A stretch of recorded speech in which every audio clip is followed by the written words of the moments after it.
estabiliza la situación. Iban a modernizar una cárcel ahí en lo que era la cárcel de mujeres, un módulo moderno. Y los colonos de Iztapalapa, pues se oponen. Y bueno, pues eran luchas sociales, movimientos inquilinarios, movimientos de la tierra, toda una serie de movimientos sociales y frustrados por el poco éxito en contra de instituciones. Entonces se aglutinan ahí y defienden ese espacio que no querían las cárceles. En el 97 empiezan, 2 años después, pues gana la izquierda con Cuauhtémoc Cárdenas. Entonces logran formar la primera preparatoria, que era en Iztapalapa 1. Y este Iztapalapa 1, pues los salones eran de cartón, eran formal, como si fuera... Pero pues los participantes estaban emocionados. Simplemente es un modelo que buscó ser aceptado por la SEP, reconocido por la SEP, pero pues es obvio que era diferente, un modelo educativo, una propuesta diferente. Te voy a platicar de cuando ingresé aquí a este edificio. Fue en el año de 1997, cuando fue tomado el edificio por los colonos. Querían remodelar este edificio para un penal de máxima seguridad. Entonces los colonos se unieron y no lo permitieron. Como tal, las instalaciones la toma la Unión de Colonos, lo que es la colonia de San Miguel Teotongo, Palmas, Avisadero, Ixtlahuacán y Miguel de la Madrid, que son las colonias que están aquí arriba del cerro. Bueno, hablar como proyecto del IEMS, yo siempre he hablado de varias etapas, porque el IEMS se funda ya cuando está construida esta preparatoria, ya tiene tiempo, 2 años que está funcionando dentro de este modelo. De hecho, hay toda una historia para que se funde el IEMS, que pasa desde un movimiento social, que pasa el gobierno de Cuauhtémoc Cárdenas y hasta llegar a López Obrador, cuando es jefe de gobierno del Distrito Federal todavía, que él es el que tiene esta idea de hacer un sistema educativo a nivel medio superior en el Distrito Federal. Las instalaciones tratando de impedir que esto fuera nuevamente un reclusorio y que fuera de máxima seguridad, considerando que no a unos escasos kilómetros tenemos 2 penitenciarías. Entonces, y que en lugar de eso se hiciera otro tipo de institución que fuera para beneficio de todas las personas que viven alrededor. Y es como toman las instalaciones y hacen una preparatoria. Y Óscar Espinosa propone de que se haga esta cárcel, pero los colonos se oponen a la construcción de esta cárcel de alta seguridad, porque la experiencia que tenían con la cárcel anterior era muy mala. Del año del 97 al año del 99, nada fue formal. Todo se realizó allá afuera, donde está el estacionamiento. Habían aulas de cartón, literalmente de cartón. No había bancas, no había mesas, eran botes volteados, eran tablas acomodadas de tal forma que funcionaban como pupitres. Todo lo que una población cerca de 200 o 300 estudiantes hicieron en ese entonces, nada contó para iniciar o para tomar un bachillerato. Donado de algunas iglesias, de algunas escuelas, dan clases sobre unos salones de lámina de cartón y empiezan aceptando a chicos que no tenían oportunidad de estudiar. Habían comités, habían muchos comités que se formaron para ver la posibilidad de que esto fuera una preparatoria. Se pensaba o se acudió a la UNAM, se acudió a varias instituciones para que se absorbiera este edificio y fuera parte de una institución ya educativa, pero nadie lo tomaba. La parte que me tocó cuando yo llegué acá, las negociaciones se iniciaron. A mí lo que me tocó es ir a la SEP, a Dirección de Educación Abierta y a Distancia, porque hubo un momento en que se pensó que se podía, digamos, hacer una especie de convenio con ellos. Es decir, nosotros preparábamos a los chicos, porque además el plan de estudios que seguíamos era el de la SEP, el que se seguía en el Colegio de Bachilleres. Pensamos en ese momento que se podía, que nosotros los formábamos y después mediante exámenes ellos los certificaban. Esto era una opción, pero la verdad no era la opción deseada, porque sabíamos, y todo el mundo sabía, que con eso no se iba a lograr tener una institución formal aquí. No, realmente no era lo deseado.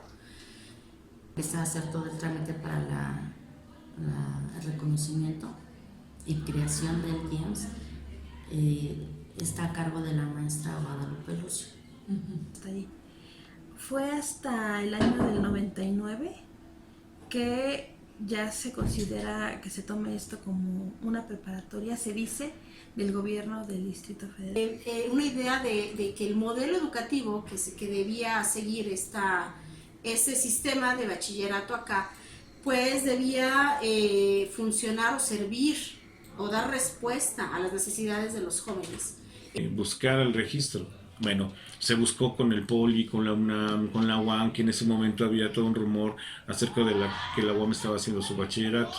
Ninguna institución que había decidió abrir una preparatoria hasta que se buscó a Cuauhtémoc Cárdenas. En un principio no le interesó mucho, sino es a través de un, digamos, un subalterno, a una persona cercana a él, que le dice, oye, sí es buena idea políticamente abrir una prepa.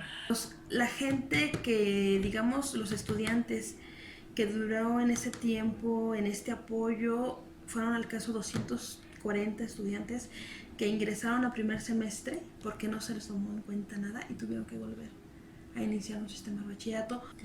Es con el licenciado Andrés Manuel López Obrador que en el 2001 se crea el Instituto de Educación Media Superior y empieza a funcionar a partir de agosto. Ya los 15 planteles más Iztapalapa, unos 16. A partir de ahí se abre la matrícula, se mejoran los planes de estudio, se revisan.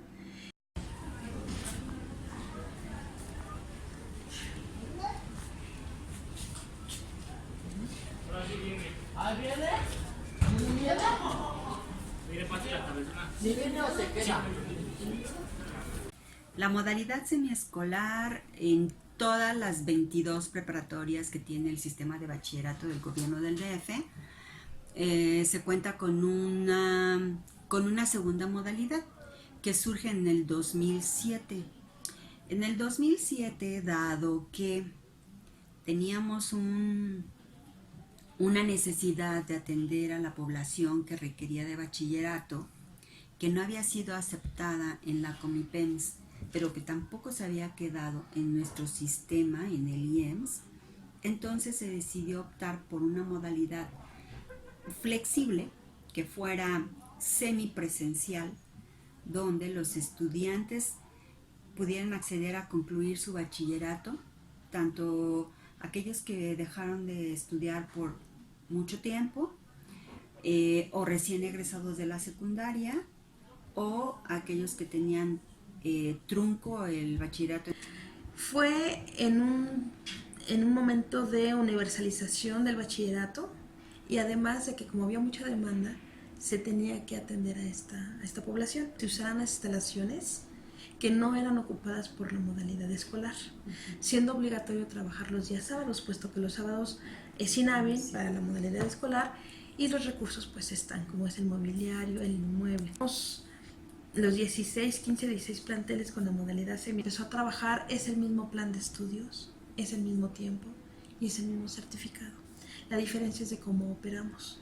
En la modalidad semiescolar la asistencia es muy importante. Hay un 80% de asistencia que se debe de cubrir al semestre, junto con trabajos, exposiciones y demás. Algunas personas piensan que por ser semiescolar es abierto y entonces no hay problema de no venir. Es todo lo contrario. Si no viene tenemos problemas porque entonces tenemos que cubrir el criterio de asistencia, de entrega de trabajos y demás. Más estudiantes en este nivel y poder dar atención a esa población en particular, haciendo uso de las instalaciones de los planteles en sábado, dado que durante el periodo de la semana están ocupados laboratorios, salas de cómputo y salones, entonces se pensó en dar atención sabatina. Empezamos ofreciendo el primer semestre porque se estaban construyendo tanto los materiales de apoyo al estudio como las dosificaciones programáticas.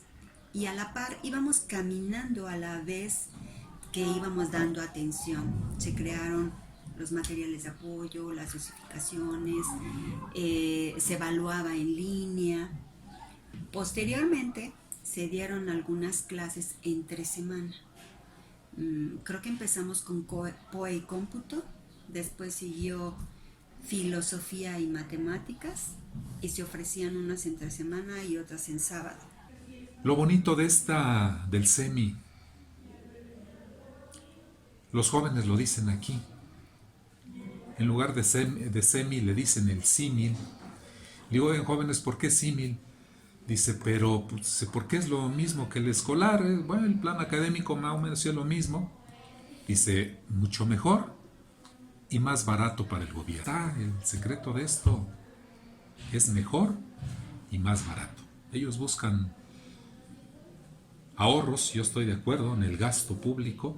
Bueno, pues esta modalidad cumple con ese. Entonces, ¿qué solicitamos? Que se le dé más apoyo. Mi escolar se crea para atender a toda esa demanda que en su momento se tuvo un boom. Se crea el semiescolar para atender a más jóvenes, pero sobre todo a personas que trabajan, que no tienen la oportunidad de un horario establecido, sino que pueden, oiga, es que yo nada más puedo en la tarde porque trabajo en la mañana, o nada más puedo en la mañana porque trabajo en la tarde.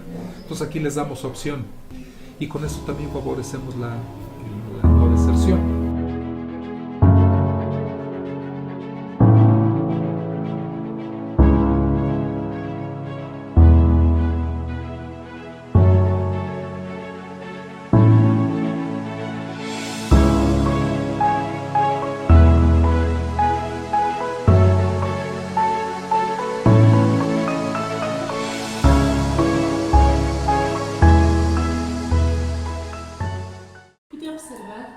Durante la clase que es un salón mixto en donde hay personas oyentes y personas no oyentes y que se van integrando. ¿Cómo se sienten ustedes de compartir el espacio siendo incluso mayoría? Y bueno, es muy importante que podamos compartir oyentes y sordos, por ejemplo, les podemos ayudar con la lengua de señas. Eso es muy interesante. Los maestros, los intérpretes hacen que esto sea fácil y podamos profundizar, ¿no? Dice, sí, cuando yo entré era uno nada más, era diferente, no tenía miedo. Yo veía que todos eran sordos, todos eran oyentes, y si había o veía alguna situación de discriminación o crítica hacia mí, no me importaba. Supongo que les gustaría que este modelo incluyera traductores en todos los planteles. ¿Lo creen posible? No. ¿Por qué?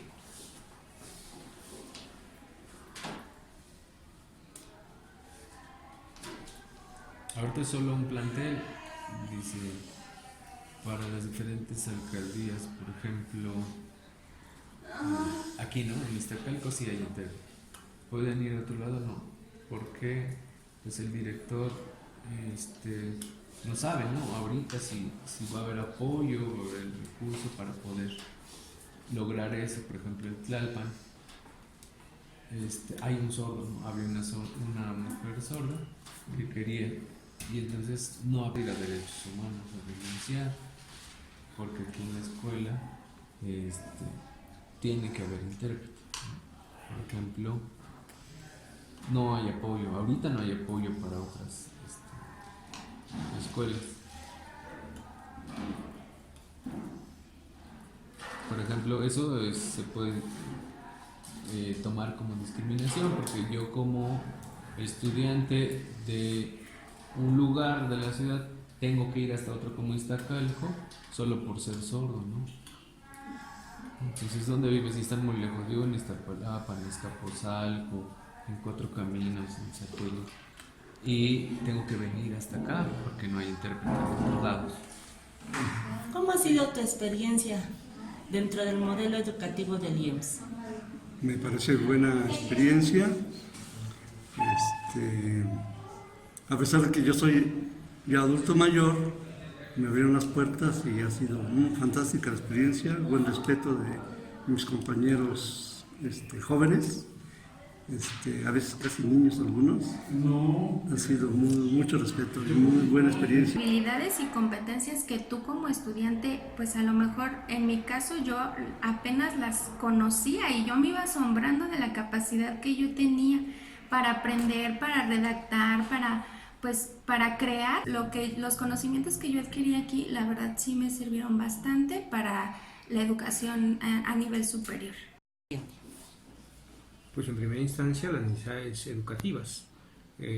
Todos los planteles atienden esa necesidad, específicamente la necesidad de una educación pública, gratuita, de calidad, y esos planteles han sido instalados o ubicados en ciertas colonias donde esta necesidad es imperante. Si bien no es fácil adaptarse a la idea de evaluar sin números como profesor. Como estudiante también hay su reacomodo, pero incluso como profesor, así de elaborar o diseñar tu clase para que haya un diálogo, es decir, para que pueda haber una horizontalidad, y diseñar tu clase para que se pueda evaluar sin números, a veces como que no cuadra el círculo en esa búsqueda de cuadrar el círculo, ¿no? Es complejo ver a los estudiantes no como subalternos, sino como sujetos, en tanto son también en el mismo, digamos, nivel. Entes pensantes. Sí, y no solamente pensantes, sino dialogantes, ¿no?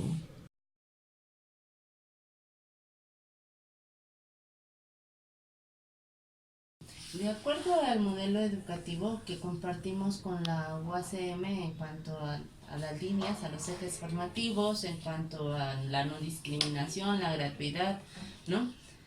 Se podría pensar, entender, y sería lógico y coherente pensar que tendríamos que estar incorporados.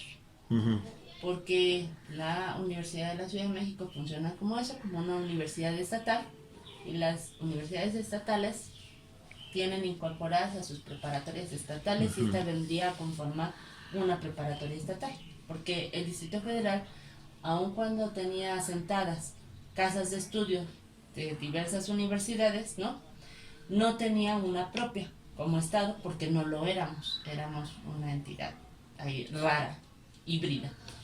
Ahora lo somos una entidad federativa.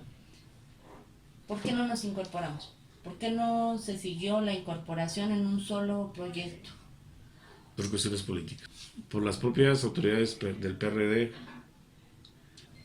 incluso los asambleístas priistas y panistas dijeron, uy, ¿por qué no la integran de una vez? Y los PRDistas en su momento dijeron no, porque lo veían como un capital político. Ahora es más complejo. Pero siempre el PRD defendía un capital político, la universidad,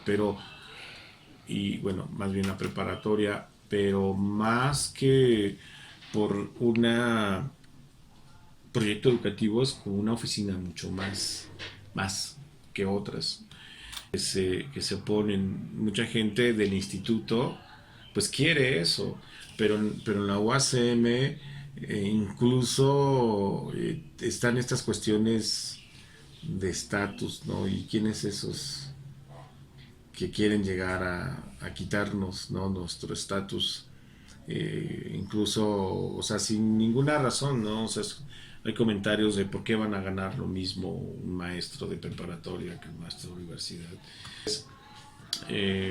Pues está trabajando en eso, justamente en la fusión, incluso integración. Algunos proponemos, ok, está bien, respetamos su sindicato, podemos trabajar juntos y podemos estar separados, ¿no? La UACM puede mantener su autonomía de las prepas, aunque ya unidos, y el sindicato de la preparatoria, pero es muy complejo en ese sentido, tanto por cuestiones externas como cuestiones internas, ¿no? Seguimos siendo una oficina de un gobierno y por tanto cada sexenio pues es un lugar más donde pueden llegar más gente de los grupos políticos que ganen esta oficina. Quería decir de por qué no se incorporó en su momento en un solo modelo educativo la UACM y el IEMS. ¿Por qué darle autonomía a la universidad pero no incorporarlos para gozar de la misma autonomía? Eso es algo que se ha venido retomando los últimos 4 o 5 años, pero de inicio, primero inició el IEMS y después inició la UACM. Pero esa era la expectativa, ¿no? Sí. Crear un bachillerato con un modelo académico que le dieran una continuidad, una universidad con el mismo modelo académico. Así es. Y aquí lo digo igual, es mi punto de vista muy particular, pero además sustentado por lo que yo escuché, donde intervinieron donde intervino la cuestión sindical. Es que en la UACM somos menos y el IEMS son más profesores sindicalizados y ahí nos vayan a mayoritear, desgraciadamente. Algo, insisto, yo respeto, pero en la cuestión educativa yo creo que debemos de dejar afuera todos esos intereses que deben de quedar fuera de la cuestión educativa. O sea, el área sindical, laboral, bueno, sí, mis respetos, eso, pero no tiene por qué. Ahorita siguen supuestamente en negociación y va por el mismo estilo. O sea, va por lo mismo, aunque ya hay un poco de más flexibilidad hasta donde yo entiendo, pero como está la situación, dudo que se logre. Perspectiva, ¿qué considera que sería más importante? ¿Ser un órgano autónomo o la incorporación a la UACM y que nos cobije la autonomía de la UACM sin ser propiamente un órgano independiente? Yo creo que pertenecer a la UACM y que la autonomía de la UACM nos cobijara, porque allá tienen ya todo un aparato académico trabajando, formado, y además tendríamos que ser el bachillerato de la universidad, ¿no? De la UACM. Sí, parecía el paso lógico, ¿no? Sí, así es. Incluso cuando estuvo el rector Aboites, se llegó a muchas pláticas y él es uno de los que veía con buenos ojos esto, ¿no? Yo no sé si las nuevas autoridades lo sigan contemplando, pero ha habido muchos inconvenientes por los que no se ha podido. Y entre ellos, el pie lo ha metido los gobernantes en turno. A mover personal que es de confianza, entonces a veces se está concretando cierto trabajo y se vuelve a quedar, ¿no? Eso retrasa a veces los trabajos o la visión que se tiene. El que llegue, a lo mejor llega con otra idea, llega con nuevos proyectos, y aquí el problema no es con qué proyectos lleguen, sino que realmente tengan el tiempo suficiente para concluirlo, ¿no? Siempre y cuando sea para beneficio de la institución. Y pues muchas veces se quedan inconclusos estos proyectos, por lo mismo de los cambios de administraciones y de gente que viene.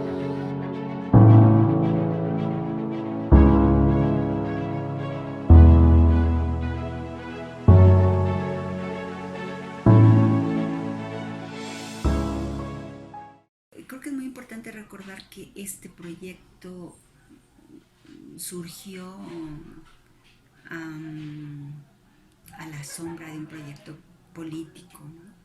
Entonces, como tal, ha tenido como que muchos cambios y muchas, pues este tinte político lo ha seguido, pues yo creo que pues es la sombra que lo sigue. Oficina. Ha tocado un punto álgido del asunto. Y es precisamente que el IEMS sea visto como un capital político y no como un ente educativo, como un instituto educativo que tendría que tener libertad para tomar decisiones académicas desde las necesidades académicas y no políticas. ¿Qué posibilidad real ve de que se legisle para que el instituto adquiera autonomía y qué tanto beneficiaría? O sea, yo creo, desde el punto de vista del gobierno, no se manejan argumentos de tipo académico, sino son otro tipo de argumentos, el por qué no la autonomía del instituto o por qué no, digamos, soltar el instituto y que se integre a la UACM. No hay razones académicas. Entonces creo yo, mientras solamente se vea como una oficina, ni siquiera se va a permitir defender el modelo, ¿no? Que para mí es súper importante y que realmente es una opción por encima de la UNAM. Hablábamos de autonomía hace un momento. Creo que es muy necesario que el Instituto de Educación Media Superior sea autónomo. Necesitamos que nuestras autoridades, que el día de hoy afortunadamente ya sucede, sean estrictamente del área académica. Desafortunadamente las administraciones pasadas han sido netamente políticas y eso ha hecho que se pierda un poco la visión del instituto. Sí considero que necesitamos una autonomía por parte del instituto para fortalecer el área académica en todos los planteles. En el caso de la autonomía educativa, yo sí estaría de acuerdo en que fuera también a nivel medio superior, pero como bien comentas, el riesgo de que se malentiende la autonomía es que somos una ente autónoma y hay un delito, hay un crimen, hay narcotráfico, hay lo que sea, la autonomía no te permite. Eso es mentira. En caso de estos delitos, la Constitución es bien clara, las fuerzas policíacas tienen el derecho de entrar y no se vulnera la autonomía educativa. Entonces ahí sí, pero sí sería bueno que a nivel medio superior, ya en este contexto, en lo personal estaría de acuerdo, en que a nivel medio superior se tuviera esa autonomía. Y el ser autónomo también ayuda a ponerle al gobierno, oye, espérate, es un ente autónomo, por tanto, nos rige un consejo y aquí es donde se deciden las cuestiones académicas. Más que el autoaprendizaje, que sí es parte del modelo educativo, es cómo este instituto necesita tomar una serie de decisiones en el aspecto académico y de su vida institucional, pero que muchas veces no se le permite porque está atado a la dinámica política de la ciudad. Así es. Porque no es un ente autónomo. Del nada si no lo quiere allá en el instituto, ¿no? Y el instituto siempre está sometido a esas decisiones políticas. En la dirección académica tienen su propia agenda, nosotros tenemos la nuestra y por planteles cada quien hace su agenda. Que muchos de los coordinadores que entran desconocen exactamente lo que se tiene que hacer, improvisan y la normatividad está guardada en un cajón. Esos coordinadores ni siquiera son salidos de estas escuelas, son puestos por los directores en turno, no sé si sean amigos de alguien muy especial, pero veo que constantemente se repite sexenio tras sexenio y a ellos no les interesa. Se hacen cosas y no sabemos por qué. ¿Qué mueve? No es lo académico, sino lo político. En ese sentido, ¿qué beneficios le traería la autonomía al instituto? El ser un órgano autónomo. Pues que fuéramos construyendo la escuela a partir de lo que tenemos, irla perfeccionando sin la agenda política. Ahí de los errores se aprende, ¿no? Hay muchos errores, muchas cosas que tenemos que cambiar, y con la autonomía se podría lograr. La educación es una de las necesidades que no pueden estar a capricho o a una visión personal muy particular de una persona. En cuanto al proyecto futuro del IEMS, tú sabes que no se logró la incorporación a la UACM, que sería lo ideal. Pero ¿qué opinarías de que el IEMS adquiriera una autonomía educativa? Pues yo considero que es importante porque pues así no estarían dependiendo de una institución que a lo mejor si tiene recursos, a lo mejor los basa en sus prioridades, ¿no? Y al IEMS lo deja al final. Y no es así, porque no debería de ser así. Porque la verdad aquí vienen muchos chicos con problemas pues difíciles de colonias pues marginadas, por así decirlo. Y es importante que se les dé esa oportunidad a estos chicos, porque si no se les da la oportunidad que el IEMS proporciona, porque finalmente las escuelas del IEMS están pues hechas para ese tipo de comunidad. Aquí tiene que ver el Congreso local, llevarlo a un rango constitucional y señalar que no desaparecería, sino que tiene que incrementarse, una de las ventajas. Pero un modelo educativo que genere estudiantes críticos, capaces, organizativos, pues siempre pone en riesgo cualquier sistema. Sería el futuro del IEMS de seguir como va, bajo este contexto político, social, económico. Que se convierta en una escuela como las que quieren los personajes de la política, ¿no? Una escuela tradicional. Mejor llega con otra idea, llega con nuevos proyectos, y aquí el problema no es con qué proyectos lleguen, sino que realmente tengan el tiempo suficiente para concluirlo, ¿no? Siempre y cuando sea para beneficio de la institución. Y pues muchas veces se quedan inconclusos estos proyectos, por lo mismo de los cambios de administraciones y de gente que viene. Que como parte del movimiento fundador, ¿no? Del movimiento inicial del IEMS, ¿a usted le gustaría ver al IEMS transitar muchos años, ¿no? Sí. ¿Qué cree que se necesite para conseguir esto? Que el proyecto educativo del IEMS prevalezca y que algún día pueda ser un referente tan importante como lo es hoy en día el Politécnico, la UNAM o la UAM. Pues indudablemente que las personas que encabezan toda la dirección del instituto que tengan este conocimiento pedagógico y educativo, que por desgracia de repente ha habido circunstancias que quienes son los directores no cuentan con una experiencia a nivel educativo, sino más bien político. O sea, realmente tengo bien puesta la camiseta. Que se fortaleciera este sistema semiescolar porque permite una educación independiente, una educación autónoma. Me gustaría que se ampliara la capacidad, pero que se mejoraran las condiciones laborales de los maestros de bien del sistema semiescolar, porque eso garantizaría el fortalecimiento académico y la proyección de, pues ahora sí que a futuro, de mejor calidad de educación. Todo lo que le falta es identidad, es que los alumnos del IEMS sientan amor por el IEMS, que se sientan identificados como no la escuela que me aceptó porque ninguna otra me aceptó, sino la escuela donde voy a obtener todos los conocimientos que necesito tener. Entonces más bien lo que falta es identidad. El amor que sienten los de la UNAM por la UNAM, el amor que sienten los del Poli por el Poli, debería ser el amor que sienten los del IEMS por el IEMS. Y los de la UASM por la UASM, o sea, debería ser lo mismo. Incierto por las autoridades que van llegando, ¿no? Ojalá que lo que se plantea, que lo que se quiere hacer, pues realmente se vea realizado, cristalizado, ¿no? Porque a veces se tienen como muy buenas ideas, pero no se concretan.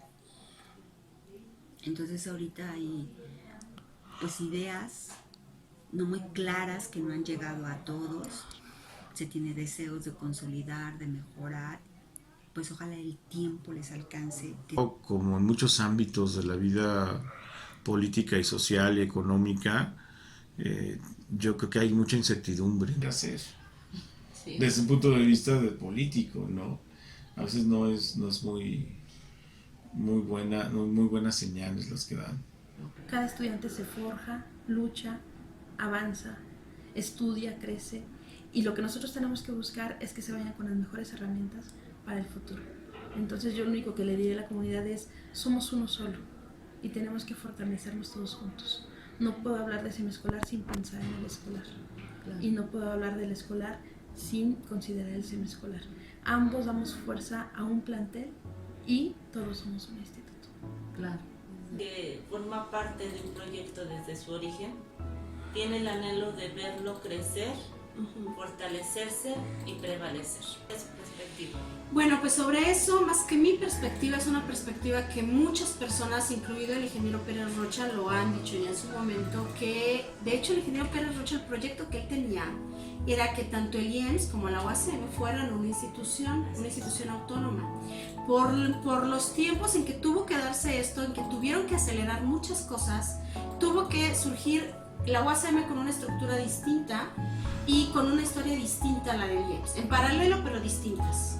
Sin embargo, el ingeniero Pérez Rocha y muchos otros docentes y trabajadores, incluso alumnos, pues lo hemos dicho que lo más conveniente sería que el IEMS formara parte de la estructura de la UACM, que fuera una gran institución autónoma. Sí considero que necesitamos una autonomía por parte del instituto para fortalecer el área académica en todos los planteles.